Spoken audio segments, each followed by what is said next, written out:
Does the Bible prophesy a one-world government and a one-world currency in the end times? The Bible does not use the phrase one-world government or one-world currency in referring to the end times. It does, however, provide ample evidence to enable us to draw the conclusion that both will exist under the rule of the Antichrist in the last days. In his apocalyptic vision in the book of Revelation, the Apostle John sees the beast, also called the Antichrist, rising out of the sea having 7 heads and 10 horns.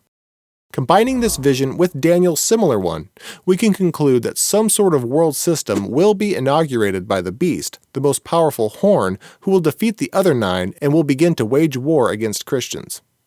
The 10-nation Confederacy is also seen in Daniel's image of the statue in Daniel 2:41-42, where he pictures the final world government consisting of 10 entities represented by the 10 toes of the statue.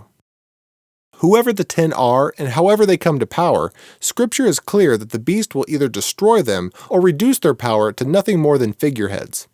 In the end, they will do his bidding.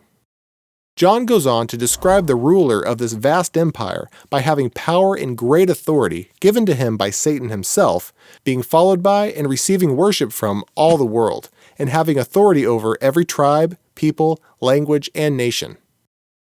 From this description, it is logical to assume that this person is the leader of a one-world government, which is recognized as sovereign over all other governments. It's hard to imagine how such diverse systems of government as are in power today would willingly subjugate themselves to a single ruler, and there are many theories on this subject. A logical conclusion is that the disasters and plagues described in Revelation as the seal and trumpet judgments will be so devastating and create such a monumental global crisis that people will embrace anything and anyone who promises to give them relief. Once entrenched in power, the beast, or Antichrist, and the power behind him, Satan, will move to establish absolute control over all peoples of the earth to accomplish their true end, the worship Satan has been seeking ever since being thrown out of heaven. One way they will accomplish this is by controlling all commerce, and this is where the idea of a one-world currency comes in. Revelation 13:16-17 describes some sort of satanic mark which will be required in order to buy and sell. This means anyone who refuses the mark will be unable to buy food, clothing, or other necessities of life. No doubt, the vast majority of people in the world will succumb to the mark simply to survive.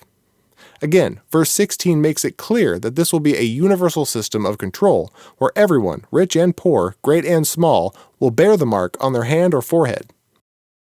There's a great deal of speculation as to how exactly this mark will be affixed, but the technologies that are available right now could accomplish it very easily. Those who are left behind after the rapture of the church will be faced with an excruciating choice: accept the mark of the beast in order to survive, or face starvation and horrific persecution by the Antichrist and his followers. But those who come to Christ during this time, those whose names are written in the Lamb's Book of Life, will choose to endure, even to martyrdom. Got questions? The Bible has answers, and we'll help you find them.